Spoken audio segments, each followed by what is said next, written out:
Assalamualaikum warahmatullahi wabarakatuh, sahabat Sejuta Kisah. Senang rasanya bisa kembali hadir bersama Anda. Tentunya seperti biasa kami akan menyuguhkan cerita-cerita misteri yang menarik untuk Anda simak. Seperti kisah berikut ini yang sudah kami siapkan untuk Anda, berjudul Tumbal Pesugihan. Kring, kring. Tiba-tiba HP bapakku berbunyi, menyela yang sedang asik berbincang dengan bapak. "Iya deh, ada apa?" tanya bapakku kepada si penelpon itu. "Oh, ya sudah, saya tunggu di rumah ya," lanjutnya. Setelah bapak menutup telepon itu, aku pun bertanya, "Siapa pak?" "Mamangmu, katanya mau kesini." "Oh, ya sudah kalau begitu pak, Chandra keluar dulu." "Hati-hati." "Iya pak," pungkasku seraya melangkahkan kaki keluar rumah. Hari ini matahari bersinar sedikit malu-malu, berbeda dengan angin yang tanpa beban menerpa wajahku. Waktu yang tepat untuk bermain bola bersama kawan-kawan. "Oh ya, perkenalkan aku Chandra Irawan, tukang bercanda dan dermawan." Hahaha. Sehari-hari aku hanya bertiga saja dengan bapak dan ibu. Biasanya bapakku membantu ibu di warung yang letaknya lumayan agak jauh dari rumah kami. Terkadang aku pun membantunya jika tak ada hal lain yang harus kukerjakan. Namun seperti yang aku katakan, hari ini begitu indah, sayang sekali jika harus terlewatkan begitu saja. Jadi kukumpulkan teman-teman di lapangan berumput yang biasa kami pakai untuk bermain bola. Setelah puas menghabiskan waktu, aku pun memutuskan untuk pulang. Dari kejauhan terlihat kerumunan orang sedang berkumpul di depan rumahku. Takut sesuatu terjadi pada bapak, aku mempercepat langkah kakiku. Jantung berdebar dengan kencang. Saat mendekati halaman rumah, tiba-tiba Mang Cecep menarik tanganku. "Chan, jangan masuk ke rumah. Kamu langsung aja ke rumah Mamang. Nginep di rumah Mamang ya malam ini," ujar Mang Cecep. "Emang kenapa Mang?" tanya aku. "Gini Chan, tadi kan Mang Dadi ke rumahmu, terus berantem gitu sama bapakmu," jelasnya. "Berantem gimana Mang? Bapak nggak kenapa-kenapa tapi kan Mang?" Aku bertambah panik, bersiap ingin melihat kondisi bapakku. Sabar atuh Kasep," tarik Mang Cecep. "Bapak mah nggak kenapa-napa. Tadi tengkar mulut aja sama bapakmu," imbuh Mang Cecep sambil menggandengku menuju rumahnya. "Sebenarnya ada apa sih Mang?" tanyaku penasaran. "Tadi bapakmu cerita ke Mamang, katanya Mang Dadi mengajak bapak untuk pesugihan, dan tumbal pesugihan itu harus anak kandung." "Hah? Apa Mang Dadi sudah gila?" ujarku tak percaya dengan apa yang baru saja diceritakan Mang Cecep. Memang sudah menjadi rahasia umum di kampungnya kalau Mang Dadi suka dengan pesugihan atau hal-hal seperti itu. Tapi aku sama sekali tidak menyangka kalau dia bisa sampai seperti itu. "Itu dia Chan, bapakmu jadi mengkelap. Bapakmu udah coba nasihati mamangmu itu, tapi sepertinya mamangmu tetap kekeh." "Sekarang Mang Dadi masih di rumah Mang?" "Udah pulang, pas tetangga pada datang. Mamang aja kaget dengar suara bapakmu marah-marah." Mang Cecep menjelaskan panjang lebar kejadian tadi siang dan kenapa aku harus menginap di tempatnya sambil membawakan segelas minuman untukku. Ada sedikit penyesalan yang tertinggal di hatiku, seandainya saja aku tadi di rumah. Tapi ya syukurlah bapakku tidak kenapa-kenapa. Dengan perasaan gelisah, akhirnya malam itu pun aku tidur di tempat Mang Cecep. 1 minggu setelah pertengkaran bapak dan mamang, kami kembali mendapatkan telepon dari salah seorang kerabat kami. Telepon yang mengabarkan berita duka, Melati, anak Mang Dadi yang pertama meninggal dunia. Aku bersama bapak dan ibu pun langsung ke rumah Mang Dadi. Di perjalanan menuju rumah Mang Dadi, tersirat sejuta tanya di benakku. Terlebih saat bapak bercerita, kalau baru 2 hari yang lalu, bapak bertemu dengan Melati yang sedang bermain dengan teman-temannya. Kenapa tiba-tiba? Apakah ini ada hubungannya dengan pertengkaran minggu lalu? Benarkah Melati, sepupuku yang baru 10 tahun itu sudah menjadi tumbal? Kutepi semua itu, tak ingin berprasangka buruk pada Mamang. Tak mungkinlah ia setega itu hanya untuk kenikmatan duniawi. Ia mengorbankan putrinya. Sesampainya kami di rumah Mang Dadi, jenazah Melati akan dimandikan. Ibu pun langsung bergegas untuk membantu prosesi pemandian jenazah. Sedang aku dan bapak menemui Kang Dadi dan istrinya yang berada di dalam rumah. "Di, ini kenapa Melati bisa sampai begini, Di?" tanya bapak ke Mang Dadi. "Melati udah hampir seminggu ini sakit, Kang," jawab Mang Dadi. "Sakit apa Melati?" tanya bapak seakan tak mempercayai keterangan Mang Dadi. "Belum sempat dibawa ke dokter," kilah Mang Dadi sambil tertunduk lesu. Aku pun mencoba untuk menahan bapak untuk bertanya atau memojokkan Mang Dadi. Walaupun aku tahu bapak tidak dapat menerima alasan Mang Dadi, tapi aku tak ingin bapak dan mamang bertengkar lagi. Saat ini, ruangan ini cukup diisi dengan lantunan ayat-ayat Al-Quran para pelayat yang diiringi isak tangis saudara-saudaraku dan jeritan pilu seorang ibu yang harus tiba-tiba kehilangan putrinya. Aku tak ingin ruangan ini ditambah suara riuh pertengkaran bapak dan mamang.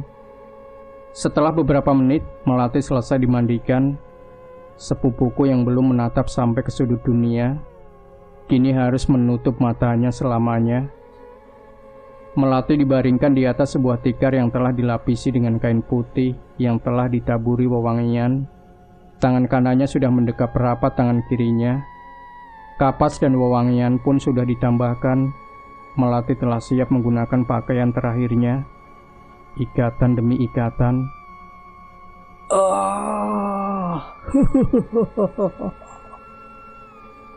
Tiba-tiba Ustadz Aki, Ustadz yang bertugas mengkafani Melati, berteriak dan tertawa terbahak-bahak. Semua yang berada di sana terperanjat melihatnya. Suasana menjadi hening seketika. "Jiwa ini tidak cukup."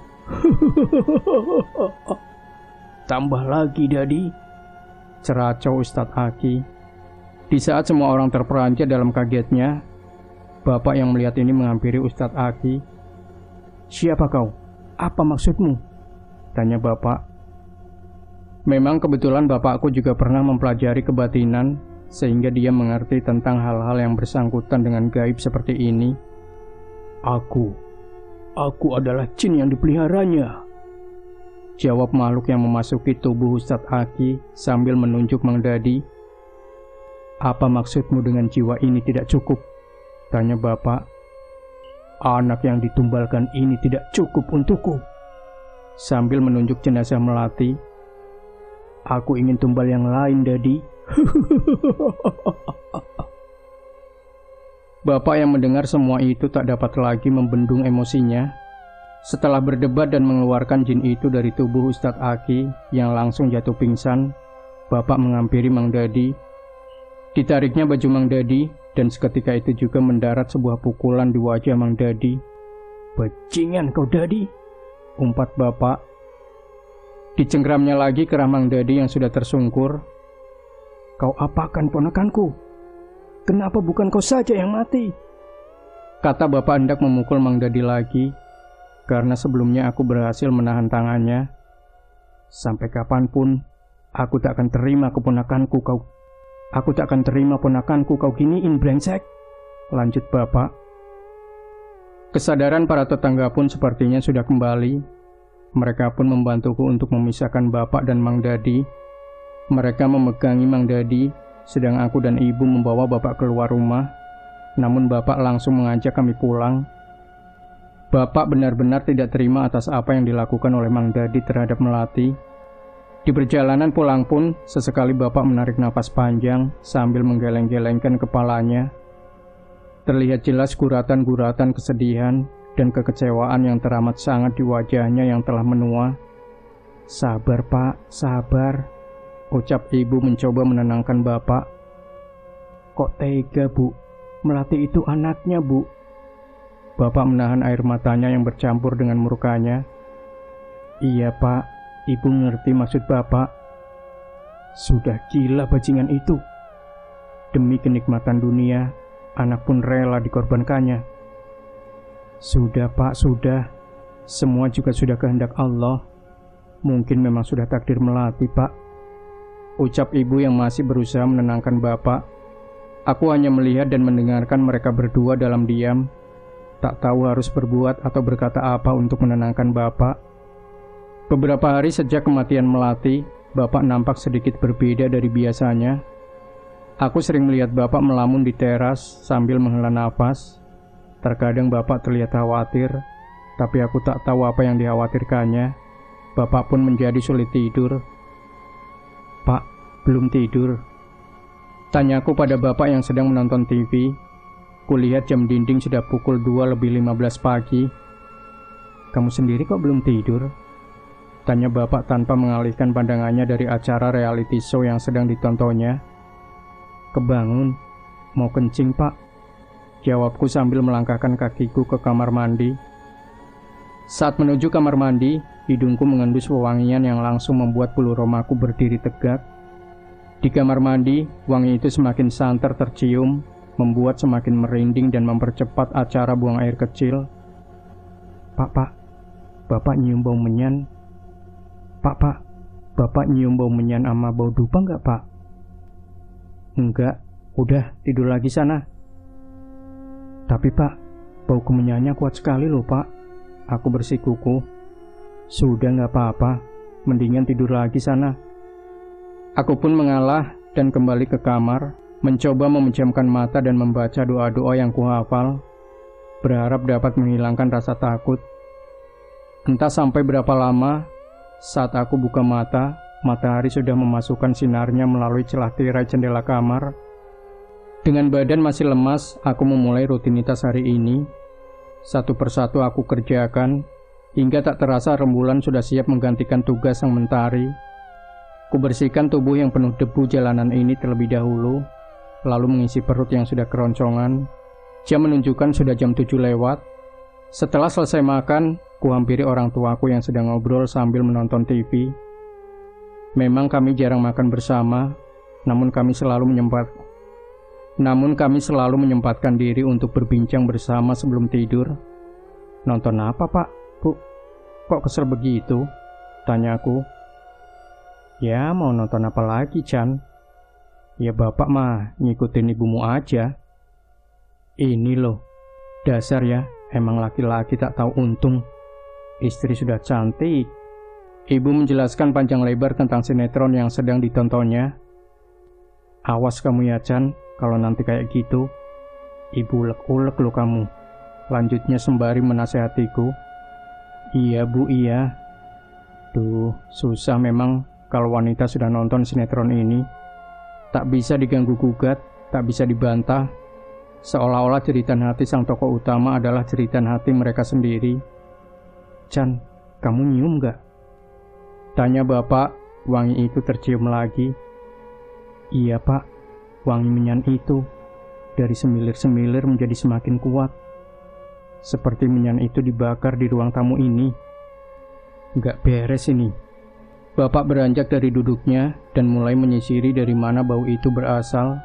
Mulai dari kamar mandi sampai dapur, namun tak ditemukan. Aku pun mengikuti bapak untuk membantu mencari. Aku dan bapak mencari ke setiap sudut rumah, sampai akhirnya kami ke halaman belakang rumah, tempat kami biasa menjemur pakaian dan menanam beberapa pohon buah. "Pak, ini di sini pak," teriakku pada bapak ketika aku temukan sebuah nampan berisi bunga 7 rupa dengan nasi tumpeng lengkap, yang di atas kerucutnya sudah ditancapkan 3 dupa yang terbakar, beserta cawan berarang yang mengeluarkan bau kemenyan di belakang sebuah pohon rambutan. "Apa-apaan ini?" Bapak mendatangiku dan terlihat kaget dengan apa yang kutemukan. Namun tak pakai lama, diambilnya segenggam nasi kuning itu. Lantas diinjak-injaknya nampan sajian itu sampai berantakan dan dilemparkan semua ke selokan yang berada tak jauh dari pohon rambutan itu. Bapak langsung buru-buru masuk ke dalam rumah dengan sekepal nasi kuning yang diambilnya. Bapak duduk di ruang tamu sambil komat kamit dan memandangi kepalan tangannya yang berisi nasi. Aku dan ibu yang memang tidak mengerti hal seperti itu, hanya bisa duduk terdiam memandangi bapak. Setelah kuambil nasi kuning itu, kuinjak-injak nampan berisi sajian itu dan aku lemparkan ke selokan. Aku pun bergegas masuk ke dalam rumah. Akan aku cari tahu siapa orang yang kurang ajar menaruh sajian ini di rumahku. Aku matikan TV yang masih menyala. Terlihat dia sedikit kaget karena tiba-tiba terganggu kesenangannya. Namun aku yakin istriku pasti mengerti. Kupejamkan mata dan membaca doa, bermunajat kepada Allah Subhanahu wa Ta'ala agar diizinkan untuk berbicara dengan gaibnya. Tak lama terasa hembusan angin di sekitar. Tepat di hadapanku sudah ada sosok makhluk kecil yang mengerikan. Tinggi sebetis, mata melotot dengan gigi runcingnya mencuat keluar, membuatnya terlihat sangat mengerikan. "Assalamualaikum, siapa kau?" tanyaku. Namun dia hanya mengabaikan salamku dan hanya terkekeh mengerikan. Beberapa kali aku tanyakan, namun dia tetap tak menjawab dan hanya terkekeh. Liurnya selalu menetes setiap kali dia terkekeh, membuat muak melihatnya. Kuraih tangannya dan kucekik dia sembari aku berdoa. Dia berteriak kesakitan sambil meminta untuk berhenti membaca doa. "Jawab, siapa kau? Dan siapa yang mengirimmu?" tanyaku lagi. Dadi yang mengirimku untuk mencelakaimu," katanya. "Kenapa dia ingin mencelakaiku?" "Dia tak terima dipermalukan olehmu." "Kapan aku mempermalukannya?" "Saat pemakaman Melati." Seketika itu juga tubuhku lemas mendengarnya. Apa yang salah dengan iparku ini? Dia yang sudah menumbalkan keponakanku, mengapa dia yang dendam padaku? Harusnya aku yang dendam padanya atas apa yang telah dia perbuat pada Melati. "Dengarkan aku, kau jin jahanam. Jangan pernah kembali ke rumahku jika tak ingin kau kumusnahkan. Takkan mampu makhluk hina sepertimu menghancurkan aku." Kembali ku cengkeram lehernya dan kubacakan doa. Dia kembali berteriak kesakitan dan mengiba padaku meminta ampun. "Atas izin Allah, tak ada yang tak mungkin. Sekarang pergilah dan jangan kembali," ucapku padanya. Dan seketika itu juga dia langsung menghilang dari hadapanku.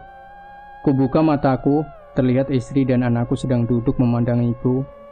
Yakin sekali kalau saat ini isi kepala mereka sedang bertanya-tanya. Aku dan ibu hanya duduk terdiam memandangi bapak. Menit demi menit terlewati, rasanya lama sekali menunggu bapak membuka matanya. Pikiranku sudah dipenuhi berbagai macam pertanyaan, salah satunya tentang siapa yang tega berbuat ini pada keluargaku. Kekhawatiran jelas terukir memenuhi wajah ibu. "Bagaimana, Pak?" tanya ibu saat bapak membuka matanya. "Siapa yang ngelakuinnya?" lanjut ibu.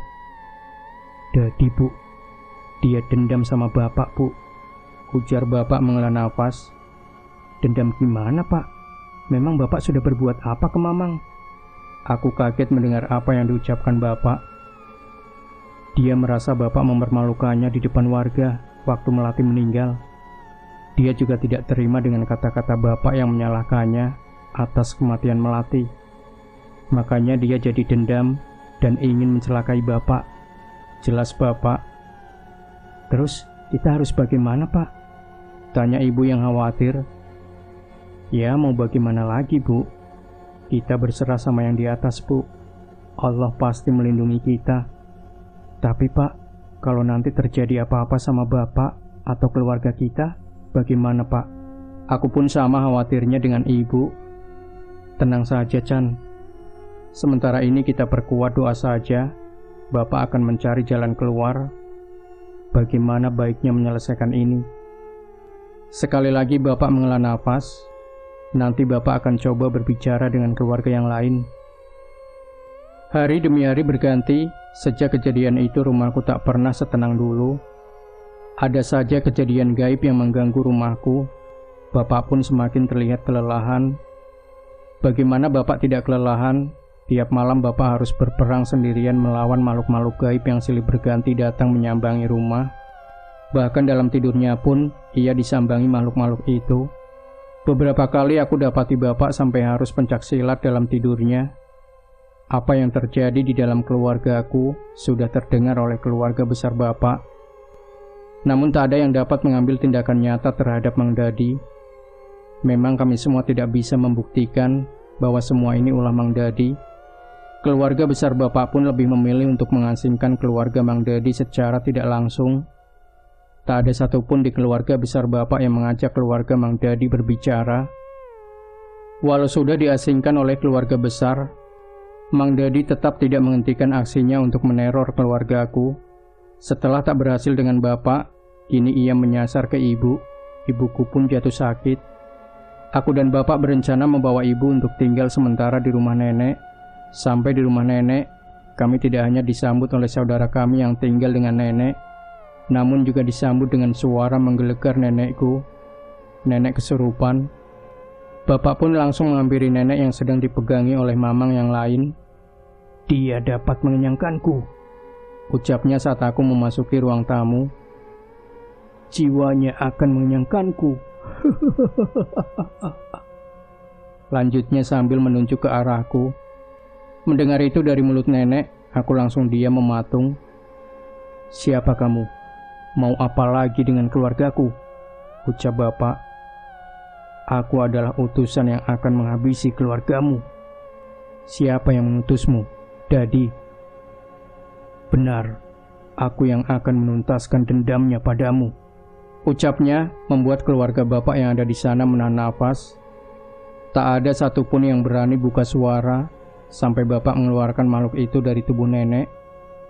Karena kejadian ini, kami pun membatalkan niat kami untuk menitipkan ibu di rumah nenek untuk sementara waktu. Bapak berpikir kalau ibu lebih aman jika berada di dekatnya.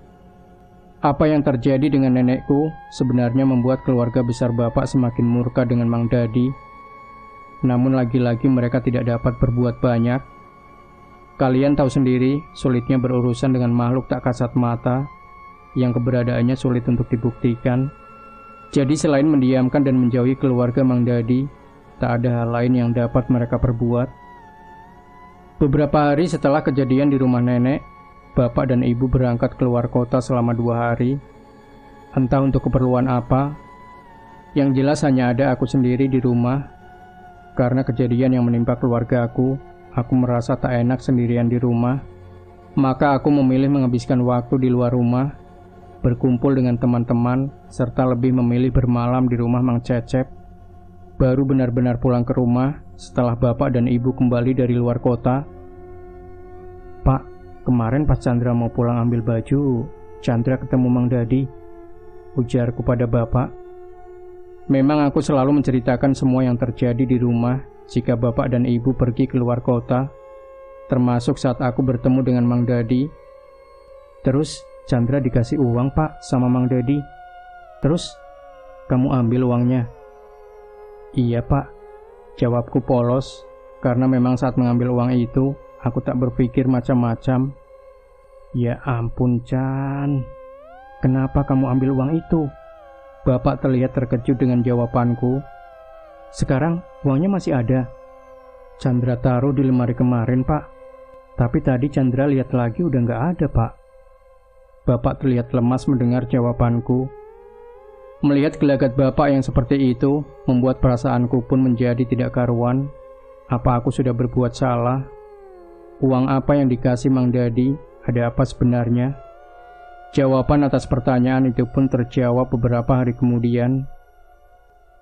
"Pak, Bapak!" teriak ibuku dari kamar. Aku dan bapak yang sedang di dapur langsung menyeruak ke kamar. "Kenapa, Bu?" tanya bapak panik melihat ibuku tersimpuh di pinggir tempat tidurnya. "Kaki ibu, Pak, kaki ibu." Ibu terbata. "Ibu nggak bisa ngerasain kaki ibu, Pak," lanjut ibuku sambil menangis. Bapak menggendong ibu dan mendudukannya di samping ranjang, kemudian menyibak kain yang digunakan ibu dan mencoba menggerakkan kaki ibu. Diangkatnya kaki ibu dan dilepaskan, dengan harapan ibu dapat menahan kakinya, namun kaki ibu hanya jatuh terkulai. Bapak yang melihat ini pun terduduk lemas, begitu juga denganku. Aku hanya bisa merangkul ibu yang masih menangis dan berusaha menenangkannya. Menenangkan ibuku yang beberapa menit lalu masih menyiapkan hidangan di meja makan untuk kami makan malam. Menenangkan ibuku tiba-tiba saja tidak bisa berjalan. Ibu yang sebelumnya sehat walafiat tiba-tiba menjadi lumpuh. Bapak beranjak keluar kamar dengan kepala tertunduk. Beberapa saat kemudian, kudengar dia sedang berbicara. Aku pun keluar menghampirinya. Kulihat dia sudah menutup teleponnya. Aku pun memberanikan diri bertanya sama bapak, apakah yang terjadi dengan ibu ada hubungannya dengan uang yang aku terima dari Mang Dadi? Namun bapak tak mau menjawab pertanyaanku. Bapak hanya memintaku untuk banyak-banyak berdoa, serta bersiap-siap untuk membawa ibu ke pondok pesantren Mang Ical. Mang Ical adalah sepupu bapak yang tinggal di kota Bogor, dan memang sudah lama menjadi salah satu pembimbing di pondok pesantren yang ada di Bogor. Setelah tiba di pondok Mang Ical, bapak pun langsung menceritakan semua kejadian yang kami alami dari awal sampai akhir, tanpa kurang satupun. Mang Ical hanya mendengarkan sambil manggut-manggut, tanpa menyela cerita bapak. Setelah bapak selesai bercerita, Mang Ical pamit untuk wudhu dan mendirikan sholat 2 rakaat. Selesai sholat, Mang Ical kembali ke tempat kami menunggu. "Ini teh, diminum airnya. Sisakan sedikit ya," ucapnya pada ibu seraya memberikan botol air yang dibawanya. Ibuku meminum air itu beberapa tegukan dan menyisakannya seperti yang Mang Ical instruksikan. Setelah itu Mang Ical menuang sedikit air di telapak tangannya dan menyipratkannya ke kedua kaki ibuku. Sambil memejamkan mata, mulut Mang Ical berkomat-kamit membacakan doa dan tangannya memijat kaki ibuku. Sesekali terdengar Mang Ical mengerang sambil mengucap Astagfirullahaladzim atau Allahu Akbar. Hal ini berlangsung hampir sejam, sampai tiba-tiba saja Mang Ical menyemburkan darah merah dari mulutnya. Bapak yang melihat Mang Ical muntah darah menjadi panik. Saat ingin membantunya, bapak ditahan oleh seorang santri yang memang dari awal kami datang selalu mendampingi Mang Ical. Tak lama kemudian, Mang Ical membuka matanya dan tersenyum pada bapak. "Kang, Kakang tidak apa-apa? Kenapa sampai muntah darah, Kang?" Bapak langsung memberondong Mang Ical dengan pertanyaan. Mang Ical pun menceritakan apa yang terjadi di alam astral pada bapak. Aku pun turut mendengarkan apa yang diucapkan Mang Ical dan sesekali bergidik ngeri, walaupun tak paham semua yang Mang Ical ucapkan. "Besok kita ulangin lagi ya," ucapnya pada bapak. "Sekarang kalian istirahat saja dulu." Hal ini berulang hingga hari ketiga, hari di mana Mang Ical berkata pada bapak bahwa jin-jin yang dikirim Mang Dadi untuk mencelakakan ibu sudah binasa, hanya satu yang melarikan diri. Saat ini kondisi ibu memang jauh lebih baik, belum bisa jalan sendiri, melainkan harus dipapah. Berbeda dengan sebelumnya, ibu sama sekali tidak bisa menggerakkan kakinya. Saat ini tinggal pemulihan saja. Sekarang insya Allah istrimu sudah aman dari gangguan jin. Tapi aku khawatir, jika nanti kalian pulang, Dadi akan berulah lagi. Sepertinya mereka akan menyambutmu di sana," ujar Mang Ical saat kami akan pulang. "Jika terjadi sesuatu lagi sama istrimu, segera hubungi aku." "Iya Kang, saya juga merasa seperti itu. Terima kasih banyak Kang bantuannya. Doakan kami ya Kang." Bapak berpamitan dengan Mang Ical dan santrinya. Malam itu, perjalanan kami pulang dipenuhi aura ketegangan, terutama bapak. Terpancar dengan jelas sekali ketegangan itu dari setiap sudut tubuhnya. Sepanjang perjalanan ini, tak ada obrolan seperti biasa di antara kami. Sesampainya di rumah, bapak turun untuk membuka pagar. Dari dalam mobil aku melihat bapak seperti sedang berbicara sendiri saat membuka pagar. "Saya siapin kopi dan susu." Kalimat itu yang terdengar saat bapak hendak masuk lagi ke mobil. Aku papa ibu masuk ke dalam rumah dan langsung ke kamarnya agar ibu dapat langsung beristirahat. Aku pun merebahkan diriku di sampingnya. Aku pandangi wajah ibu yang terlihat lelah. Kupeluk ibu seperti waktu aku kecil dulu ketika tidur di sampingnya. Tanpa terasa aku pun terlelap. Lagi-lagi aku terbangun karena ingin ke kamar mandi. Saat keluar dari kamar ibu dan bapak, aku melihat gelas berisi kopi dan susu di salah satu sudut ruangan. "Kopi sama susu buat apaan itu, Pak?"